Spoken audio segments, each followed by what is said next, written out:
Լույսը շատ բարի է, օրը ավելի բարի է, երեկոն հրաշալի է, ապրենք Տիրոջ խոսքով, մտածենք սրա մասին, մտածենք նրա հետ, թող Տիրոջ միտքը գա մեր կյանքերում, այսօր դրա մասին էլ հենց խոսելու եմ, Եփեսացիս 4:17 խոսքից Պողոս առաքյալը ասում է, արդ սա եմ ասում և վկայում Տերով, որ դուք այլևս չգնաք ինչպես ուրիշ հեթանոսներն են գնում,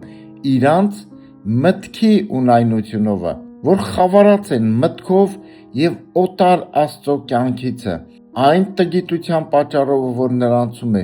իրանց սրտերի կուրության համար, որ անզգայացած իրանց անձերը մատնեցին անառակության, ամեն պղծության, գործերի մեջ ագահությունով, բայց դուք Քրիստոսին այսպես չսովորեցիք, եթե նրանից լսեցիք և նրանով սովորեցիք, ինչպես որ ճշմարտությունն է Հիսուսումը, որ ձեզանից դուրս հանեք առաջի գնացքի պես եղող հին մարդը, որ խաբեբայության ցանկությունով ապականված է, և ձեր մտքի հոգով նորոգվեցեք, և նոր մարդին հագնեք, որ Աստծո պատկերի պես ստեղծված է, ճշմարտության արդարությունով և սրբությունով։ Հալելույա։ Հրաշալի տեղ է, սիրելիներ, մենք ունենք միտք, ունենք հին մարդ, ունենք նոր մարդ։ Նայեք, մեր հին միտքը,